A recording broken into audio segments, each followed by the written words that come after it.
Alrighty, welcome back. Here we go. January, February, March, April, May, June, July, August, September, October, November, December, 12 months in a year. Here we are in M-A-Y, May. And we are looking for what number we would need today. Tomorrow. And yesterday. Today we need number 20. Remember that we are working toward being able to write all of our numbers facing the correct direction through 30. My challenge for you was to be able to work to do that through 100, maybe even 120. See what you've got. See what you can do. There are 7 days, there are 7 days, there are 7 days in a week. Sunday, Monday, Tuesday, Wednesday, Thursday, Friday, Saturday. We've got our sticky notes down here. Not very sticky anymore, but here they sit. Yesterday was Tuesday, yesterday was Tuesday, today is Wednesday, today is Wednesday, tomorrow will be Thursday, tomorrow will be Thursday, the last day of school. That's super crazy for me to think about, that we are already here at the end of our school year. Okay, set our calendar aside so that we can keep on rolling. Today, Wednesday, May 20th, and here are 6 little words you'll need. Here are 6 little words you'll need if you really want to read. If you really want to read. Come, goes, we, went, you, they. Know these words and you'll read too. Know these words and you'll read too. We've talked lots of times. Use them how you will. Find them in your work. Down here, word work today, what I'd like to take a look at is how the bossy E changes the sound of the U. These are all long U words. Sometimes the U and the E are sitting right next to each other. Sometimes they have a consonant between them. But I think that long U is the trickiest one because it doesn't always just say U. Sometimes it does.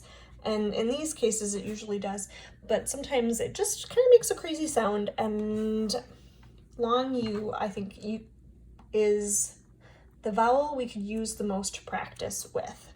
So here we have use, cube, glue, cute. Some long U words to take a peek at. Math today, we're looking at lefts and rights and dividing into groups. So here we have some circles. If we cut the circle into 2 equal parts, we could say that that circle is cut in half. Yep, 2 equal parts. In this circle, we have 4 equal parts. They cut it twice. Cut it once, symmetrical, with a line of symmetry, goes right through here. Cut it once would be cut in half. Cut it again, we call that cut into quarters, or 1/4 of the circle. So here we have this, we can call it a fourth because 1/4, 2/4, that would be like half of the circle. 3/4, 4/4. So our circle is cut into 4 different parts, and each part, when it's cut into 4 equal parts, is called a fourth. When I was talking about the school year with you, we looked at it like a big long rectangle, and I cut the rectangle in half, and then I cut this half in half, and this half in half, and we talked about how our school year is broken up into quarters as well. Well, the situation this year, which was really kind of crazy, was that we spent 3 quarters of our school year in the classroom together, and you've spent 1 quarter of the school year doing learning at home. So we'll talk some more about kind of what that means and how we can be appreciative and thankful during this time as well. Looking at our circles, I'm just going to read through the directions and talk about this with you. If you have the paper, great. If you're just following along, that's great too. A couple of color words are in the directions, so I have my crayon box ready as well. It says point to the circle that's divided in half. So which circle is divided in half? This one. And it says color the left half green. To help me with my left and right, I'm going to quick run through. 2 fists out in front of your eyes, thumbs to the middle, pointers to the skies. Look at your hands for a letter shape. Capital L, your left hand makes, that's your left side. The other is your right side. I'm going to put a little L because that's the left, and the R over here because that's the right. Okay, going back to my directions, it says color the left half green. So if I'm going to color half of it green, I'm only coloring this portion. Coloring half green, trying to cover up all the white spots and stay in the lines and still do it quickly so we can keep moving through our video. Color the left half green, color the right half red. Here we go. So I kind of have my little Christmas circle here with 2 halves. Left is green, right is red. I kind of like that with the 2 R's, right and red. We'll start with R. Okay. Next direction says point to the circle that's divided into fourths. So this is my circle that's divided into fourths. I went around this way as I numbered it. It's called going around clockwise is how I numbered it. It says point to the 4th in the top. I'm going to cover up this part. Top right corner. So I know that this is the top and this is the right. The top, and I used my left and right down here to help me. The top right is going to be colored blue. All right, color this 4th blue. Oh, it doesn't show up super blue. It says outer space color. Who knew? I thought it was blue just looking at it. So that's kind of blue. I'm gonna color the top right. It's important for me to know my left and right.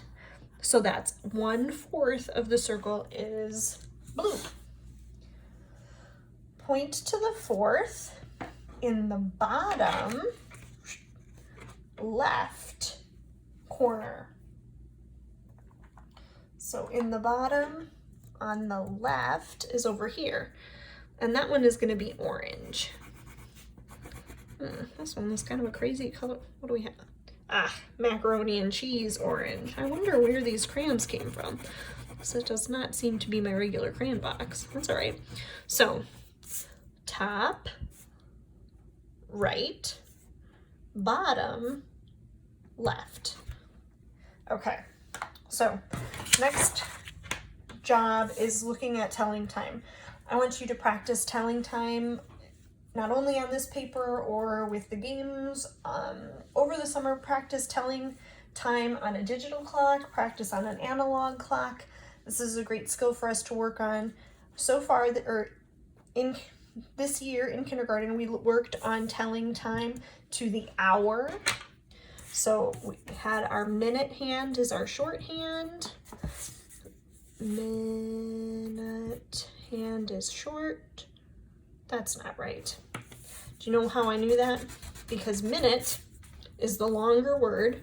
Minute is our long word for the long hand, and hour is the short word for the short hand. Oh, my brain is working hard here today.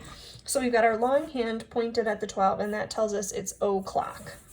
When I'm writing time, that's o'clock. I have my 2 dots. After the 2 dots, give me the minute. So far, we've had 0 minutes in the new hour. Do it nice or do it twice. There we go. So I've got 0 minutes so far, and it's pointing to this hour. Which hour is going to come right here? Well, start with what we know. The clock goes around. 12 is the largest number. It starts again at 1, 2, 3, 4. I use the middle line to help me. 4. Middle line helps with 5. Trace that 6, 7. Middle line helps with 8. Middle line helps with 9.